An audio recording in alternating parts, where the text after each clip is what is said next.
Here's what people in the industry say: pick up the phone and call them. They're not going to get mad. If anything, they're going to get mad at their own people for not providing that in the ad or the posting in those books or wherever it might be. So they're not going to get mad. You just simply pick up the phone and say, look, I'm an aspiring author and I'm going to write a query letter to you, but I'm looking for the specific person I should address it to. They're not going to get mad, and that'll save you a lot of trouble, because a lot of times at these big agencies, some of those agencies, especially in New York, have like dozens and dozens of agents working at the same place, right? And some of those agents will specialize, like I said, in maybe science fiction. Some of them will specialize in romance novels. Some will specialize in the horror genre. Some will specialize in like the crime genre. And all you need to do is, I mean, if you don't address it to the right person, they're not going to be interested in it, right? Sometimes, in fact, if it's not addressed to anybody at all, whoever is, in charge of the mail, they're going to just pick your letter up and throw it in the trash, right? Um, so that's the first mistake that you makes. You want to have a specific person. Okay. Then she says, okay, I'm writing in response to your latest query from Craigslist and blah, blah, blah. Okay, that's kind of a weak opening. This would be probably okay in a cover letter, right, for a job or something like that, because like I'm writing in response to your ad that I saw on monster.com or blah, blah, blah, right? But for a query letter, you don't want to start off a letter this way. Instead, you want to have what we call kind of an opening sizzle line, right? So like one way to fix this right off the bat is to, okay, first let's get rid of this, right? I'm writing in response to your ad, blah, blah, blah, okay? How about, let's just say, what if you were able to ask the creator 7 important, unique questions? And that's just right at the top of my head. That's not even a great sizzle line, but that's kind of an example of how you might want to consider starting it out. And I'm going to show you better examples in the next couple of examples, right? But I mean, you want to start with something like that. I mean, I mean, I could do a lot better if I had more time. That was just right off the top of my head. But um, maybe something like this. Like, what if you were incredibly frustrated with the world,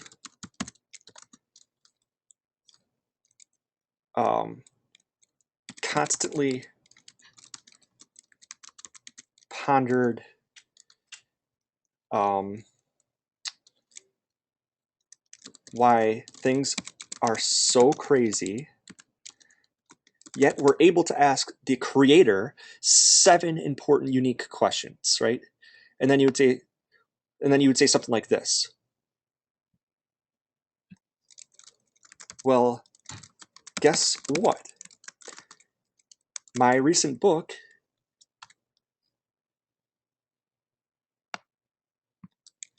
is just about that.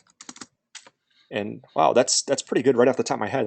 But that would be a good example of a kind of an opening sizzle, right? Where you're trying to get the agent right, you kind of get the agent hooked right away.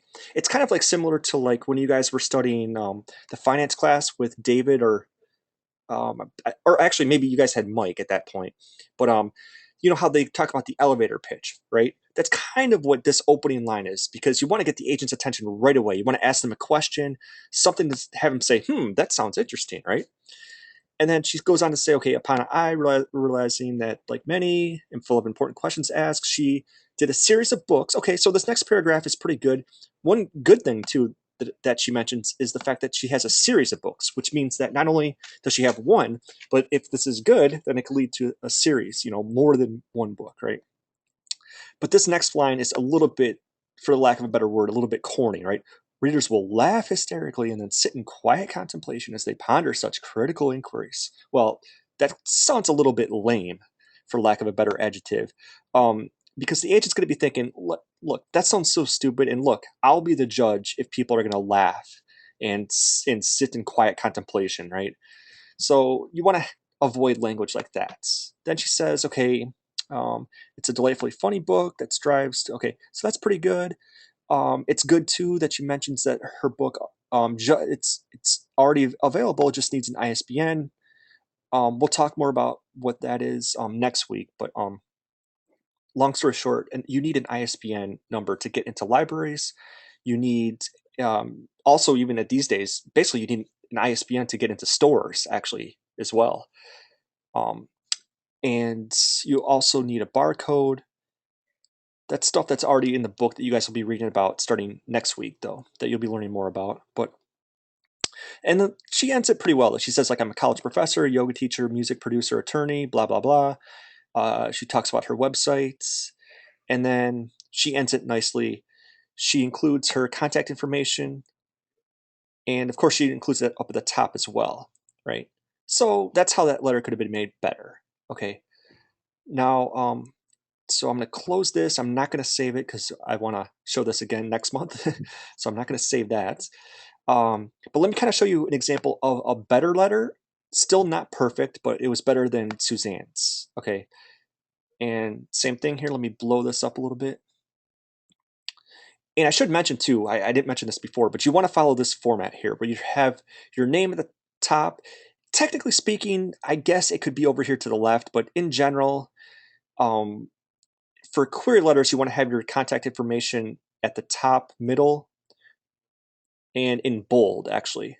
So that's your contact information. Here's the agent's contact information. So right off the bat, you can see here that this writer has, and before I get into the flaws, because there's a couple of, well, at least one major one, but let's talk about the strengths of this letter. Okay, so first of all, he's got the letter up at the top in the right place. I'm sorry, he's got the date at the top in the right place, right? So you have the date, then you have the contact information for the agent. Notice, keep in mind that he's using a specific person. He's not going to say like, dear sir or madam, right? Or to whom it may concern. He's got a specific person. And there are, once again, I'm already noticing a lot of flaws here, but hold on to the flaws for a second. We'll talk about those. But you see here right off the bat, though, he's got a good sizzle line. He says, what if, as an initiation, you were buried alive for an hour with an air tank and a radio? You then learned that the people who put you there had just been killed in a car wreck. That kind of gets the agent's attention right away. That's an example of a good opening sizzle line, sizzle sentences or a couple of sentences, sizzle paragraph, basically. That's kind of a good elevator pitch, right? It kind of gets the agent, the reader, interested right away, okay? You'll also notice, compared to Suzanne's letter, that this is a little bit briefer, which is good. You want to make this very, very concise. It doesn't have to be very long. You definitely want to keep it less than a page, right? Or a page or less. Suzanne's was a little bit longer, which isn't necessarily a bad thing per se, but it doesn't have to be that long. This is just as good when it's more concise, right? And then he talks about himself, an award-winning journalist and television anchorman, written a weekly column, blah, blah, blah. So information about himself. And then additionally, he's an avid writer and reader. And then he says that I appreciate you taking the time to read the sample chapters of the book. And then he closes it off. Okay, so some really good things there, right, that Suzanne didn't do. But there's also some major flaws. Okay, the first thing is right at the top, with the contact information. You'll see here that it's in the right place and it's centered, which is good, but all he has is the street address. So think about this. If you're the agent and you get this like a letter in the mail and you think like, okay, I like the story, I'm interested, but I have to write this guy a letter like through snail mail? I mean, give me a break. So you want to make sure to obviously put like an email address and a phone number there as well. So, you know, blah, blah, blah at gmail.com. And then phone number 555 123 34. You know, you want to have email and contact and phone number there for your contact information. Okay. Then let's go down. Okay. You have the person's name. You don't want to call them by their first name. You want to say, Dear Mr. Ryan. And also, let's just say that this was a female, and let's just say that it was Melissa Ryan, right? And you would put M as Ryan. Okay, even if you know that that person is married, you would not do this. You would not put Mrs. Because in standard business format, you want to make sure to always use Ms. MS period. Okay, and also, by the way, I should have mentioned this before, but when we talk about how your letter needs to be in standard business format, what we're talking about is what we call block format, where you have it's single spaced here, 2 spaces between the paragraphs, and you don't indent, right? Everything is left aligned, right? Now, technically speaking, also, I think that you should actually have your margins as 1 inch, but I mean, don't worry, it really doesn't make a difference, but technically speaking, they should actually be 1 inch. Okay, but the next flaw, okay, in standard business format, you don't put a comma here, you put a colon, right? See what I just did there? You don't have a comma, you put a colon after their name, okay? And just if I were to nitpick this a little bit more, I would just, if I'm the agent, I would just want to know a little bit more because he says that he's an award-winning journalist, but my question would be, okay, for where though? Like for what publication, right? He says he's a television anchorman. Okay, but where and what station, right? He writes a weekly column. Okay, once again, for what publication, right? And secured interviews. Okay, so the rest is good. He's an avid reader and track the progress of and development of many best-selling authors. Just to nitpick this again, I would want to know like who, right? Are we talking about Tom Clancy, Jonathan Franzen, John Grisham, Michael Crichton, things like that. I mean, what authors are we talking about? Also, the last flaw here is that technically speaking, this is the title here, The Hill. You want to make sure to always put titles in italics, right? Now, if you're talking about the title of a song, let's just say that The Hill was a song. Um, so ignore the first part about sample chapters. Let's just say that you're talking about The Hill as a song, you would put that in quotes, right? It would look like this. Okay? Um, some people but an album would also be italics, but like a song would be in. I'm sorry. I'm sorry. Yeah, album title would be in italics. A song title would be in quotations. Okay. Some people might tell you to do this, put it in underline, but uh, I'm not a fan of that. I would actually not do the underline. I would do italics. Right. Okay. So those are a couple examples. Once again, I'm not going to save this because we'll use that again. Let me show you an example of a student example from last month. Now, for the sake of privacy, you'll see I put asterisks to hide his information. But this is an example of a student that got 100% last month on this assignment. Okay, so let's take a look here. So once again, I blocked out his name. Obviously, you wouldn't have abstracts up at the top here for contact information and email and phone number and stuff like that. But that's where your contact information would go. And once again, he's got the date in the right place. Technically speaking, you wouldn't need this much space here between these. You could actually bring this up a little bit, but that's okay. Either way, it's fine. But you see here that he follows exactly what I told you to do, right? He's got the person's name, so he's not using to whom it may concern. He uses Mr. and then he uses a colon here, right? Um, and okay, and then he's got a good opening sizzle. How to summarize a decade of music in a handful of styles in just a few tunes? Well, through the years, the art music composition has given me a glimpse on how to achieve just that. That's an example of an excellent opening sizzle paragraph, right? It's not too complicated, it's not too long, it's not too sophisticated, but it just gets right to the point and it's pretty catchy, right?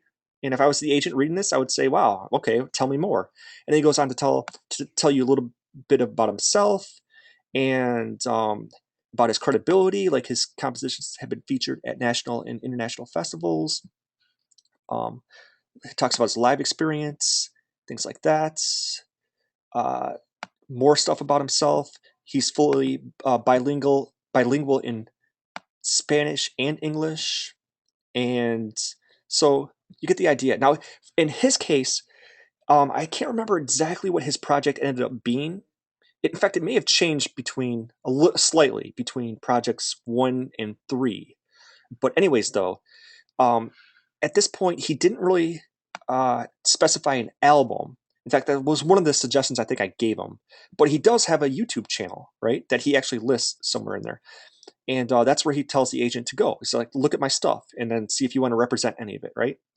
And then he closes it off with just a typical sincerely. You could also put like yours truly, things like that. And then also keep in mind, remember, if I go back to the instructions, remember what I said, number 4, for you wouldn't do this in real life, but I mean, for the purposes of project 1, Kim and I want you to explain where you found your source, right? So that's exactly what he does, right? He says, you don't even really have to explain it like he does, but he says like he learned about Mr. DeFazio through the links below. He's a part of my PLN.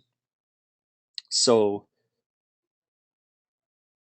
he explains like where he found the agent. Okay, that's an example of a student that got a perfect 100% on this assignment. So that should give you a pretty good idea on how to go about doing this assignment. Okay, so I know that we went a little bit long tonight, almost an hour, it looks like. But that's kind of necessary for the first week. Most of our sessions won't necessarily go this long, but the first week it usually does. But so for you on campus students who might be checking this out later in the archives, and to Paul, let's kind of go through this. Here's the attendance questions that you need.